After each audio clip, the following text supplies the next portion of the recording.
뉴스의 중심, 워싱턴 나우.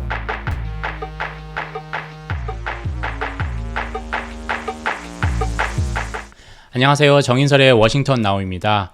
오늘은 긴축에 대해서 한번 얘기를 해보겠습니다. 하루아침에 유명해졌죠. 일약 스타가 됐습니다. 그런데 반기는 사람이 없습니다. 불청각이죠. 왜냐하면 좋을 게 없습니다. 오히려 떨고 있는 사람이 많습니다. 그래서 미국 중앙은행 페드를 원망하는 사람도 많을 겁니다. 그런데 페드도 할 말이 있다라고 합니다. 인플레이션이 너무 위험하니까 어쩔 수 없었다라는 항변이죠. 한때 인플레이션은 트랜지토리, 일시적이라는 꼬리표를 달고 다녔는데 이제는 코로나처럼, 위드 코로나처럼 위드 인플레가 되었습니다.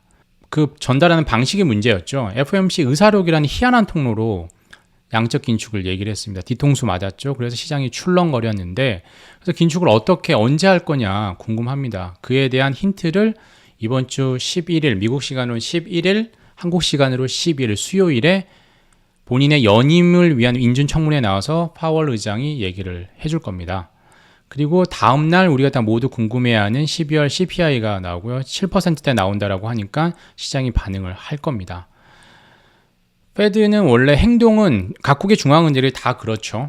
행동은 되게 거칠고 추진력 있게 한다 하더라도 말은 되게 점잖게 합니다. 되게 선문답처럼 하죠. 이번에도 FOMC 의사록에 긴축의 긴자도 없었습니다. 대차대조표 규모 조정이라는 상당히 얌전한 말로 해놨는데, 이게 그동안 양적 완화, 돈을 풀다가 양적 긴축, 돈을 확 줄이겠다라는 거죠. 흡수해버리겠다라는 거죠. 구체적으로는 페드가 가지고 있는 채권을 매각하겠다라는 겁니다. 이게 페드의 자산량을 규모를 보여주는 그래프인데요. 2020년 초만 해도 4조 달러 규모였어요. 근데 이게 작년 말 기준으로 9조 달러에 육박합니다. 2년 사이에 2.2배 정도 살이 찐 거죠. 근데 이거를 원래대로 단기간 내에 확 빼라라는 거죠. 그러면 그 사람에게 큰 충격이 있을 수밖에 없습니다. 이 채권을 매각을 하면 시중에 있는 돈을 흡수를 해버리는 겁니다. 즉 페드의 대차대조표 축소라는 것은 진공청소기로 시중에 있는 돈을 빨아들이는 거예요. 흡수하는 것과 똑같은 거죠. 문제는 그동안 이런 진공청소기를 많이 써보지 않았다는 겁니다. 뭐 비슷한 사례라고 해봐야 2017년부터 2019년 글로벌 금융위기의 최근 몇 년 전이죠. 그 정도였다라는 거고요. 인플레이션이 심한데 인플레이션 대처법은 이 양적 긴축 말고 채권 매각 말고 또 하나 있죠. 바로 금리 인상입니다. 양적 긴축하고 금리 인상하고 어떻게 다르냐? 양적 긴축은 진공청소기고 금리 인상은 바람과 같습니다. 바람은 영향력이 되게 광범위하잖아요. 범위가. 대신 진공청소기는 범위는 작지만 힘은 단위 면적당 힘 훨씬 큽니다. 주로 기준금리 인상은 단기금리에 영향을 많이 줍니다. 2년물 이하의 단기금리에 영향을 주고, 그게 바로 대출금리의 기준이 되기 때문에 대출금리가 확 뛰죠. 증시, 부동산에 영향을 많이 주고 되고, 그래서 대출해준 사람 다 영향을 받게 되죠. 진공청소기는 단위 면적당 힘은 클 수 있지만 범위는 좁습니다. 그래서 이해관계자가 적다라는 거고요. 주로 단기금리보다 장기금리에 영향을 많이 줍니다. 이론적으로는 그런데 페드가 최근에 보유한 채권들은 장기물뿐만 아니라 단기물도 많습니다. 이걸 이제 매각을 하겠다라는 거여서 꼭 장기물에만 영향을 끼치지는 않을 수도 있을 것 같습니다. 현 시점에서 투자자의 가장 이제 관심사는 순서라는 거죠. 청소를 어떻게 할 거냐, 시중에 있는 돈을 어떻게 흡수할 거냐 순서인데, 현재까지 나와 있는 거는 공짜로 그동안 사은품을 막 나눠줬습니다. 이게 테이퍼링이었죠. 이걸 종료하겠다는 거. 사은품 이제 안 주겠다라는 거고, 그 다음이 금리 인상, 창문을 열어서 바람 환기시키는 겁니다. 그리고 정말 필요한데 진공청소기를 갖다 해서 청소를 하겠다는, 양적 긴축을 하겠다는 거죠. 테이퍼링 종료, 금리 인상, 양적 긴축. 사은품 줄이고 바람 환기시키고 진공청소기 쓰겠다라는 건데, 좀 더 구체적인 것은 메리 데일리 샌프란시스코 연방은행 총재가 얘기를 해줬습니다. 2022년 미국 경제학회가 지금 끝났죠. 이제 온라인으로 화상으로 했습니다. 코로나 때문에. 여기서 나와서 이런 얘기를 했어요. 기준금리를 한두 번 올린 다음에 대차대조표 조정을 하겠다. 그리고 금리 인상과 대차대조표 조정, 양적 긴축은 같이 하진 않겠다. 시장에 큰 영향을 주면 같이 하지는 않겠다라고 얘기를 했습니다.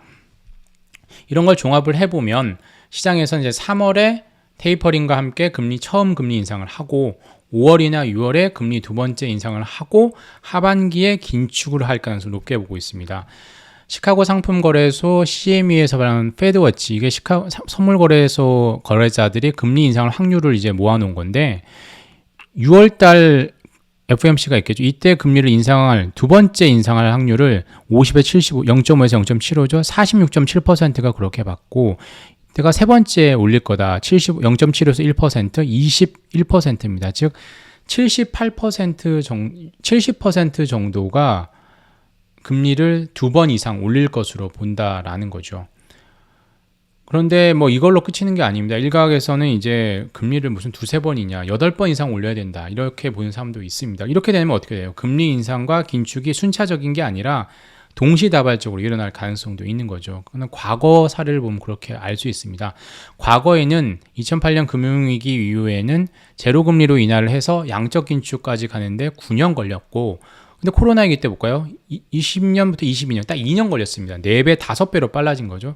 이때 양적 긴축이 언제 끝났느냐? 2019년 10월, 2년 걸렸습니다.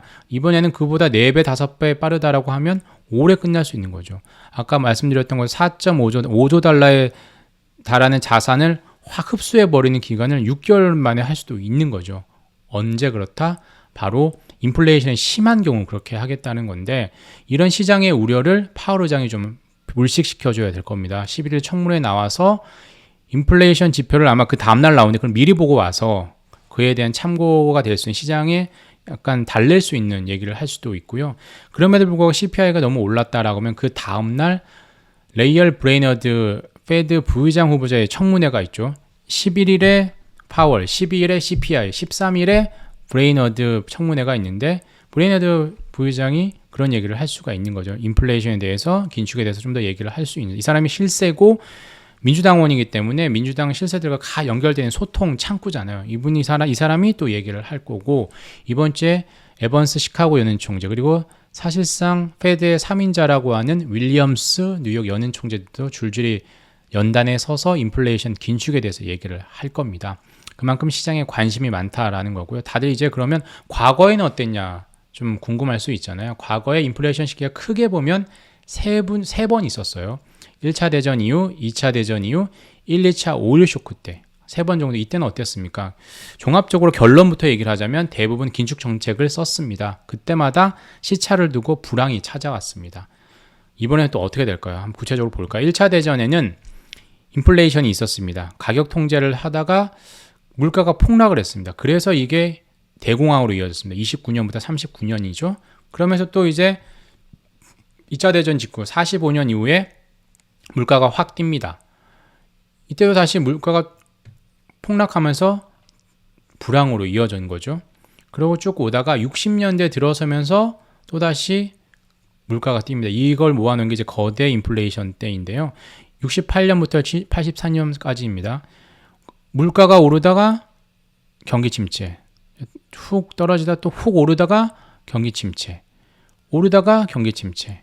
이건 떨어지면서 리세션, 경기 침체가 왔다라는 거죠. 20년에 가까운 17년 정도 기간 동안은 이런 게 3번, 4번 반복됐다라는 건데요. 70년대 초반에 1차 오일 쇼크 때 확 물가가 오르다가 다시 물가가 훅 떨어지고, 78년 2차 오일 쇼크가 와서 오르다가 훅 떨어지고, 이때는 어떻게 했냐? 페드가 인플레이션은 좀 높은 건 용인한다는 거죠. 왜냐하면 그러면 높은 고용률이 좋으니까, 실업률이 낮아지니까 그런 믿음을 가졌습니다. 그게 바로 뭐죠? 필립스 곡선입니다. 두 개가 다 좋아질 수 없다. 음의 관계, 음의 상관관계 반비례한다라는 거죠. 물가가 오르면 실업률은 낮아지고, 물가가 낮아지면 실업률은 올라간다라는 건데, 이때는 요 부분 B 정도가 될 거라고 생각을 하고 내비둔 거죠. 그런데 실업률이 생각보다 너무 높아진 거죠. 그리고 오히려 인플레이션만 살고 경기는 침체됐습니다. 그게 바로 뭡니까? 경기는 물가는 오르면서 경기는 좋아지지 않는, 바로 스태그플레이션이라는 거죠. 그때 이제 통화 공급을 억제하는, 그래서 인플레를 잡기 위해서 긴축에 들어갔습니다. 그래서 인플레이션은 좀 잦아들었는데 또다시 실업률이 높아진 거죠. B에서 A로 간 거죠. 결국에 고실업 사회가 되는 고통을 겪다가 90년대까지 겪다가 그 이후에 좀 상황이 좋아졌다라는 거죠. 이번엔 또 어떻게 될까요? 인플레이션이 올 거라는, 상당히 영향력이 파급이 있을 거라는 거는 이 M2 통화량의 가장 기본적인 지표잖아요. 현금성 자산, 정기예금 같은 걸 포함한 거죠. 그걸 보면 알 수 있습니다.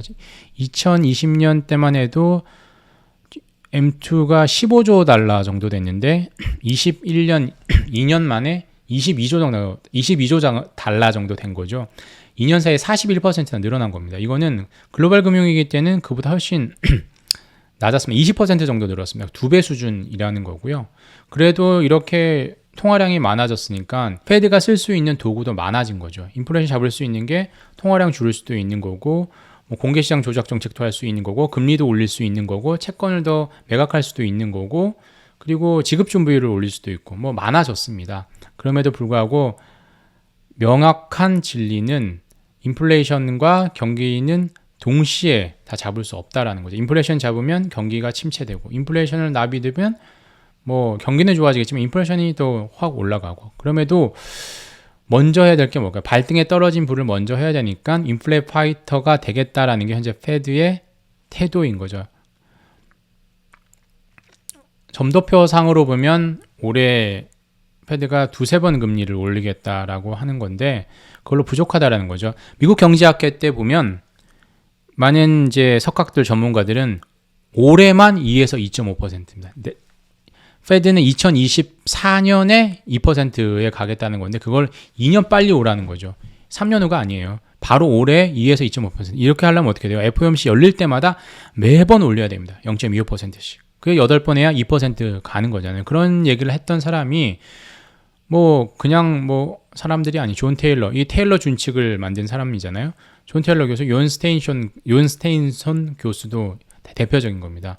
금리 3번 올려서 안 되고 8번 올리라는 겁니다. 이유는 금리 3번 올려봐야 물가가 지금 7%고 그리고 PC 기준 뭐 코어 기준에서 4%인데 어마무시한 마이너스 금리라는 거죠. 결국에 통화 완화적이라는 겁니다. 이걸 빨리 바로 잡아야 된다라는 거고, 근데 금리를 그렇게 확 올릴까요? 그럴 수 없으니 페드가 준비한 비장의 무기가 바로 양적 긴축, 채권 매각이라는 겁니다. 9조 달러에 달하는 페드 자산을 확 줄이면 금리 인상보다 더 큰 효과, 진공청소기로 확 청소해버린 빨아들이는 큰 효과를 볼 수 있다는 겁니다. 그 효과가 어느 정도냐? 글렌 허버드 부시 정부 때인가요? 백악관 경제자문위원장이었습니다. 이 사람이 보니까 3,500달러 규모 양적 긴축하는 게 기준금리 한 번 올리는 거하고 비슷하다라고 분석을 했습니다. 그러니까 2년 만에 페드 자산을 원래대로 돌린다면 9조 달러에서 4조 달러 정도, 지금 5조 달러 정도 줄잖아요. 그러면 기준금리를 한 12번 이상 올리는 효과가 있는 거죠. 근데 과연 현실에서 그렇게 할까요? 시장에 너무나 큰 영향을 미치겠죠. 그래서 결국 양적 긴축의 속도 조절을 할 거고 금리 인상과 어떻게 조합하느냐가 상당히 관심인데 이 운용 의무를 다해야 되겠죠. 이 넥타이를 타이트하게 파월 의장이 매면서 인플레를 잡겠다라는 의지를 다질 겁니다. 과거에는 다른 중앙은행 총재가 성공하지 못했지만 이번에는 해보겠다라는 거고요. 한 번도 가보지 않은 길, 양적 긴축을 이렇게 많은 규모를 할 수 있을까? 시장의 충격을 최소화하면서 인플레는 잡으면서 경기 침체, 경기 회복의 불신을 살리는 형태로 갈 수 있을지 잘 지켜봐야 될 것 같습니다. 이 한경 글로벌 마켓 유튜브뿐만 아니라 저희가 쓴 기사들이 한경 글로벌 마켓 홈페이지에도 많이 있거든요. 그 기사뿐만 아니라 많은 정보가 있으니까 많이 이용해 주셨으면 좋겠습니다.